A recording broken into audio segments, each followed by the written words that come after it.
Following on from that, we will have a New Zealand perspective from Jordan Carter. Jordan is the Chief Executive of Internet NZ, the operator of the .nz domain space, and a not-for-profit organisation committed to keeping the internet open and secure for New Zealanders. Jordan brings a wealth of experience in internet governance and online policy issues, as well with his organisation having played a crucial role in the Christchurch Call, both as a convener of civil society in its early stages and on an ongoing basis as part of the community of experts contributing to the work. Jordan.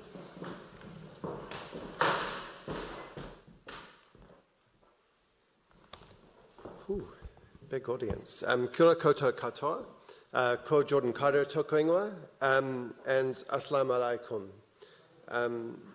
I join with others to pay my respects to the survivors and families of the Shuhada here in Christchurch.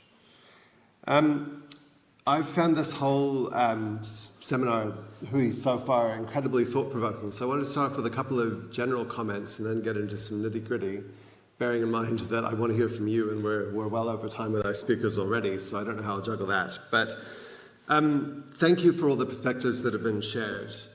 The first observation is that the technology that we're talking about, and I'm focused mainly on the online experience here, is in a way amplifying and worsening problems that already exist in our society, and those problems in this society are founded on white supremacy. You cannot ignore that, and people like me, and there are quite a few of us in the room, have got work to do on that front. The vision that has been coming through in various contributions about the founding role of Te Tiriti in building a different society founded on values like manakitanga is, I think, the essence of where we could go, and is the essence of why our country's voice can play a role that's outside of our scale and our size in these global debates. So I think I want to come back to that.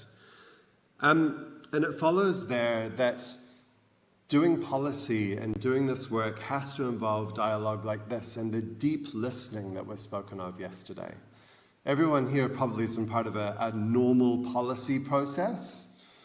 The tick box of consultation, the asking people who are experiencing the problems to develop the solutions, you know, that model is for the birds. It cannot be the way that we tackle these problems because it asks too much and gives too little, and it does not solve the problems. It leads to lapses into tokenistic responses, or it leads to people saying, this is not my problem, why don't you solve it for me? And that is a problem with technology because this internet stuff is woven so deeply these days into the fabric of our society that on the one hand I want to say that asking tech to solve tech's problems is never going to work. And that is not an abnegation of responsibility that the tech sector has, but it's simply saying that as a sector we do not know enough. We cannot have enough perspective to actually really understand the problems and then really be moving to solve them. The technology is almost what flows from that broader understanding that we need. And in doing that, we can't avoid the elephants, the number of elephants in the room, the big platforms, right? Because a lot of the harm that we're talking about, a lot of the processes that happen, the scale of the audience and the interaction is part of what really matters. You know, there are the problems of the small platforms, but I think the big propagation impacts, the big journeys towards extremism are often happening in these bigger spaces. And them deciding how to deal with that problem by themselves simply isn't tenable. So I want to sort of focus on 4 main points. One is that in this debate about the internet, who here uses the internet every day? Just put your hands up. Who here often finds it useful? Yeah.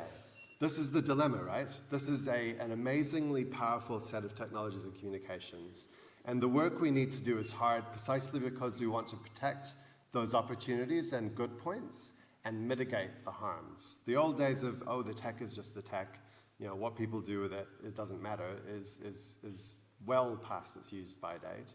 But we do have to act in ways which is helped by careful deliberation that can keep the benefits and mitigate the harms. And Anjum talked about some of those examples of the flip sides of moderation and so on. And so good information is at the core of this. Much greater transparency and insight from the platforms, the data that's provided, so that all of us can actually analyze and really understand what the real problems are, not the problems that we reckon might be happening, really grounded in the experience of the communities who are facing the most risks here. Because TVEC, terrorist violence, extremist content, is just part of a spectrum. It doesn't exist on its own, and it doesn't exist just in the online world. One of the most ridiculous things I've heard in any discussions about this actually happened in a forum in Wellington, where someone tried to use the old analogy of sticks and stones may break my bones, but names will never hurt me, as if that was an excuse to say that this whole freedom of expression crap needed to be at the forefront of these debates. It does not. Words do hurt, and words motivate people to kill. And we cannot forget that as a society in dealing with these issues. And so there are many gaps that we have to close in the content regulation environment, because that's part of it. Between services, governments, and local communities working together, between the government agencies in the legislative frameworks, the idea that the online safety system in New Zealand has gaps that leave people exposed and not supported, some of the examples again that Andrew brought to the fore.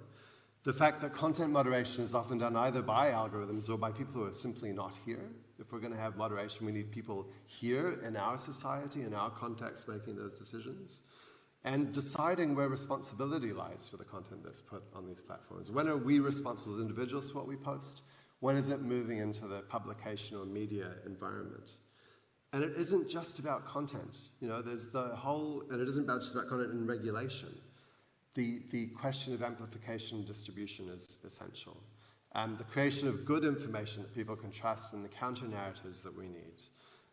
The transparency I've already talked about, the market power of the big players in these information ecosystems.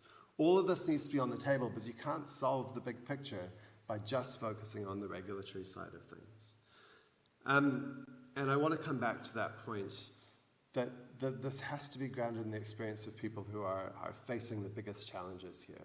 The internet works well most of the time for many people, but it is not working well for some communities. And sorting things out for those communities based on the lived experience that we can share with them and learn from is the way to make it better for everyone. You know, this might sound horribly instrumental, but no one is going to be worse off by making the internet better for everyone. So there are no downsides here except the effort and the pulling off of blinkers that some of us need to engage with to actually do that. So if I come right quickly back to a summary, we need to improve our knowledge and understanding of the system as a whole. We need to be closing the gaps of regulation and support so that when bad things happen, people face, you know, the obligations that they need if they're providing these platforms and the support that they desire and deserve as citizens in Aotearoa. And processes to do that appropriately seek and act on the input of these communities. You know, when you come right back to this, shortly after what happened in March, there's that image on Instagram that Ruby Jones did, and it said, "This is your home and you should have been safe here." That doesn't just apply to our physical communities, it applies to our online world as well. And the tech sector can't do it alone, but together with dialogue like this, I know that we can make a difference. Thank you.